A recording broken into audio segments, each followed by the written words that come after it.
Okay, fourth graders, today is October 17th and we are continuing on with Module 3, Lesson 3. And today we are going to use everything we've learned this week so far about area and perimeter to help us solve multi-step word problems.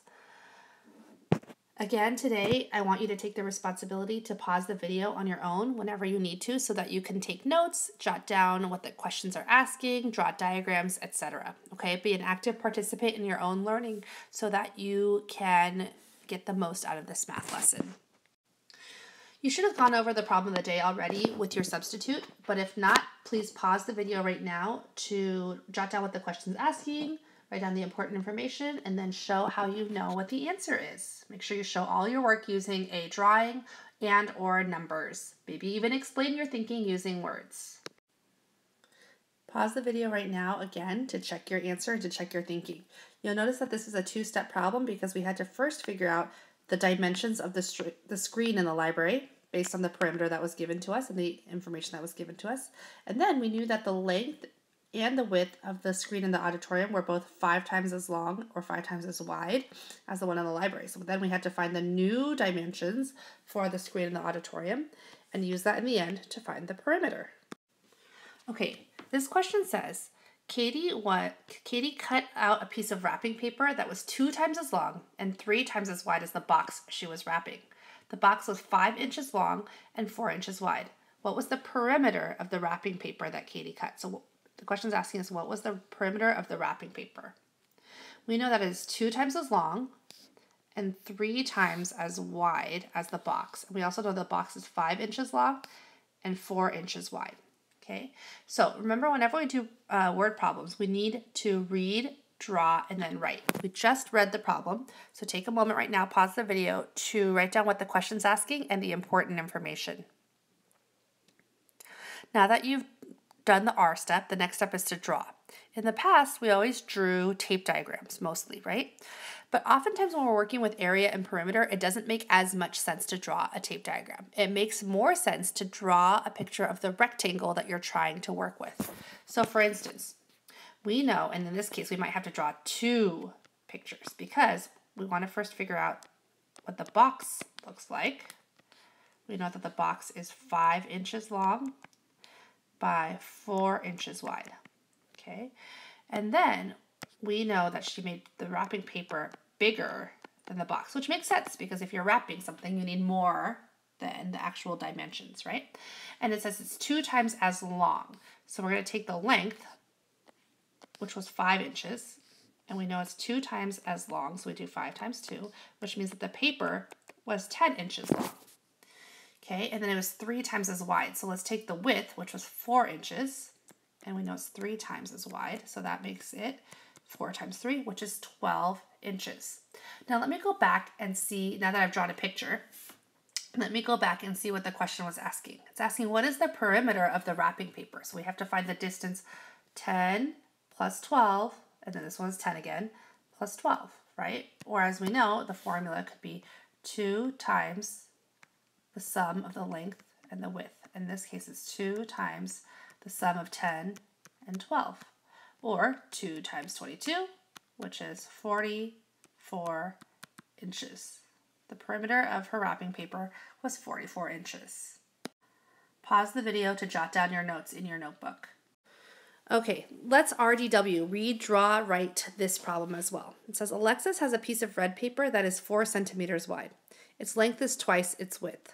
She glues a piece of blue paper on top of the red piece measuring 3 centimeters by 7 centimeters. How many square centimeters of red paper will be visible on top? Whoa.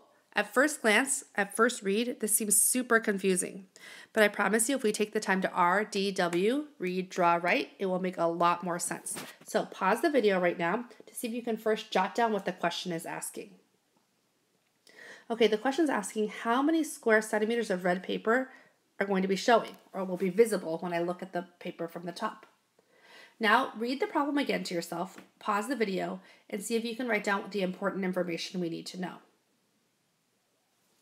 We need to know that the red paper is 4 centimeters wide. Okay, we also need to know that its length is twice its width. Okay, then we need to know that the blue piece of paper that she glues on top is 3 centimeters by 7 centimeters. Now that you've written down the important information and you know what the question's asking, we're moving on to step D, draw. Pause the video and see if you can draw a picture that shows this scenario. Okay, firstly, we have a piece of red paper. We know that the red paper is 4 centimeters wide and its length is twice its width. So 4 times 2 is 8 centimeters. Draw a better multiplication sign there. Okay, next, we know that there was a piece of blue paper on top. Okay, and the blue paper is covering a lot of the red paper, isn't it? Now, we know that the blue paper measures 3 centimeters by 7 centimeters. Okay, so if the blue paper is covering most of the red paper, the only part of red paper that's showing is this part right here. Okay, if we want to find out how many square centimeters of red paper are visible on top, we have to find the total area of all of the red paper and then take away the area of the blue paper that's covering the part of the red paper, right? So pause the video right now and see if you can find the area. The total area of the red paper will be its length times its width, or 4 times 8, which is 32 square centimeters. But not all 32 square centimeters are showing because the area of blue paper is covering part of the red paper. To find the area of the blue paper, we also do the length times the width, which is 3 times 7, which is 21 square centimeters. Well, if 21 square centimeters are blue, in order to find the amount of red that is showing, we have to do 32, the total area of the red, and we take away the area of the blue, right? So that means that there are 11 square centimeters of red paper still showing. Pause the video to jot down your notes and collect your thinking. Okay, one final practice problem for us to work on together. It says the length of Marshall's poster is 2 times its width. If the perimeter is 72 inches, what is the area of the poster? Okay, RDW, start by writing down what the question's asking and circle the, sorry, you can't circle it, but you can write down the important information. Pause the video right now to give yourself time to do that.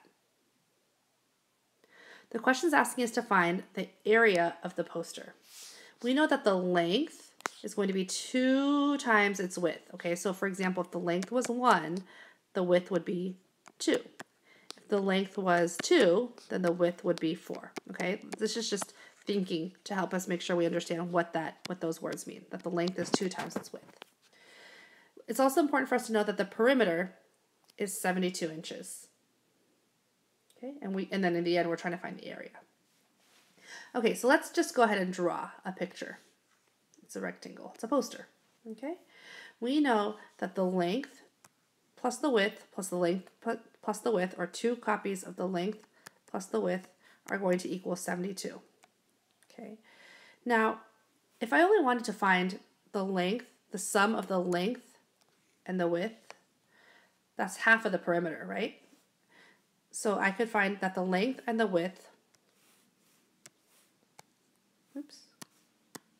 length plus the width, are going to be half of the total perimeter, which is 72. So half of 72 is what? It's 36. Good.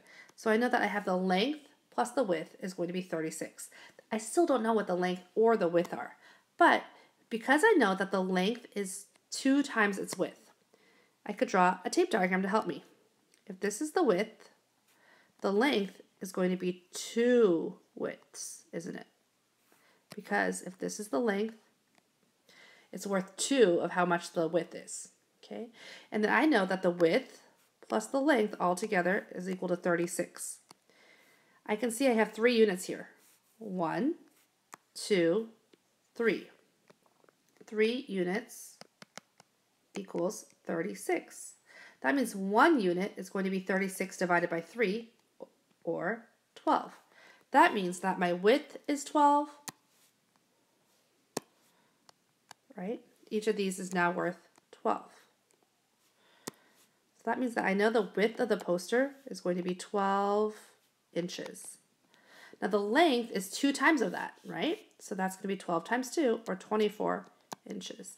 So in order to find the area, I need to multiply the length times the width, or 12 times 24. I can use the standard algorithm to help me do this. 12 times 24. I do 4 times 2 equals 8. 4 times 1 equals 4. Now I put a placeholder 0 here because now I'm working in the tens place. I'm not really multiplying 12 times 2. I'm really multiplying 12 times 20. So I do 2 times 2 equals 4. 2 times 1 equals 2. And then those are my partial products. So if I add it up, I find that the area is 288. Remember, when we work with area, our units are always square units. And in this case, because my unit is inches, it's going to be 288 square inches. This is a complex problem, so I want you to take a moment right now, pause the video, and explain using words each step of how we did it. If you forget or you're a little confused, rewind the video a little bit and rewatch the explanation until you feel like you understand what's going on. Today, please do questions number 2, 3, and 4 in your problem set. I think you'll see that problem number 1 looks familiar.